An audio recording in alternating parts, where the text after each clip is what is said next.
Welcome back to the workshop. If you're new here, my name's Chris and I run a small 3D printing business in my basement. Today we've got some updates on the heat creep problem that I was having. I've got several orders to pack and overall just general discussions. Let's get going. So first I want to discuss the heat creep. I've actually had the problem come back about 2 more times where I had to disassemble the head and pull the filament out. And now many of you had mentioned leaving the door propped open. And for my shop, I didn't really like that solution, although I know it would let heat vent out because in such a small space, I didn't want to clip the door and shatter it since it's glass. But I did print risers. So I've got risers set up here. I found a model that's just 4 little pieces, 1 on each corner, and lets, air come out of this vent. It's about an inch gap. So far, this has worked great. Now, to be extra safe, I still ordered a replacement assembly for the actual extruder part, just in case something did get damaged in that space. Since also doing the last repair, I went in, did some research, and found that the gears just might be actually dirty. So I will need to take this apart one more time just to clean the yellow gear out, make sure that there's no loose plastic pieces in there. And all that would do is basically leave artifacting on the first layer or so when printing. Other than that, everything else has been fine. I decided to do a full recalibration on all my machines anyway, and we're up at tip-top shape now. As a super quick update, I do have more product, but this is where I'm at with Amazon. I'm just getting my first listing up today, hopefully, or tomorrow. And again, I know it's been a slow process on my end, but I'll let everybody know when I have some progress on the Amazon side. In terms of how business has been going, things are actually picking up slowly. I did restart advertising, and I'm trying something a little bit different on Etsy this time. I'm advertising all of my listings, and I basically, quote, uncapped the ad spend. So I set my budget to 15 bucks a day, and so far the only max that it's actually been able to spend out is close to $7. And I'm seeing if that giving the free range for Etsy to pick out which listings to show and when will bolster my chances of getting a sale. So far, it seems to be working, but I'm only at a 2x return on investment, which we had discussed earlier in the year that's about a break-even point for me.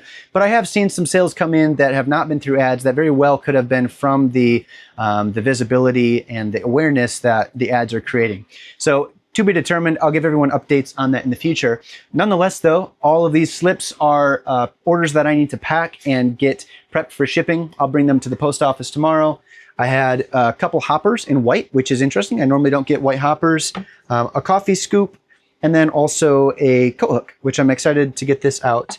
I'm still trying to figure out how to best use this space. It's really become a order queue, which has helped me keep things on track and organized for when things need to go out. And then slowly working my way across the bench and organizing things like parts for assembly. Still need to find a better spot for the scale, but it's a work in progress. Now, in terms of organization in the shop, this weekend's video is going to be much more in-depth.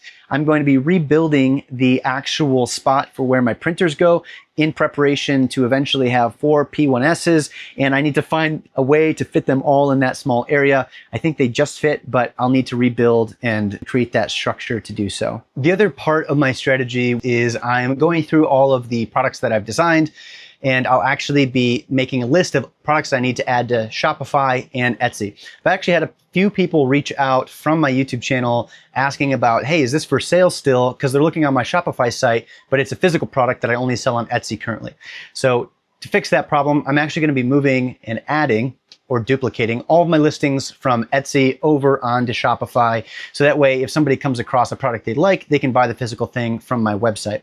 That was kind of the end game anyway, but there's enough people asking, even though if it's just a few, that I think I need to do that sooner than later. On top of that, I need to go through all of my old product designs that I've not really released at all. What I've got going right now are prototypes on both printers, between orders, so I can actually get those up. I needed to take photos, and I have a few other products, one that's right off the printer and another one that I had already released as an STL, but I need to take photos of. Between being a stay-at-home dad right now who's trying to hustle his way into a full-time business and trying to get everything organized, it's honestly been quite a challenge. So today I just want to give a quick highlight of what's going on. This weekend's video is going to be a lot more in-depth and as I rebuild this section of the shop. So stay tuned for that. Last week's video didn't really get a lot of traction, which is totally fine. But there was one thing in there that I just want to make sure everyone heard. And it was that as you add images onto Etsy, you can now use tools like ChatGPT to upload your image and ask it to give you the alt text. Alt text basically is a description of what the image is that accessibility readers and Google use for SEO. And it's very important to have that information on there. I'll admit first that I don't have all that info on my listings, and that's one of the things I need to go back and do. But if you didn't watch that video, just know that that is the one piece of information that was really important from that last video I put out. If you guys have any other questions about the business or what's been going on, feel free to put that in the comments below. Or even better yet, stick around. This Wednesday, we will for sure have the live stream at a slightly adjusted time. Stay tuned for when that will be. And you can ask me live and chat with the whole community. Thanks again for sticking around. I appreciate it, and I'll see you next time.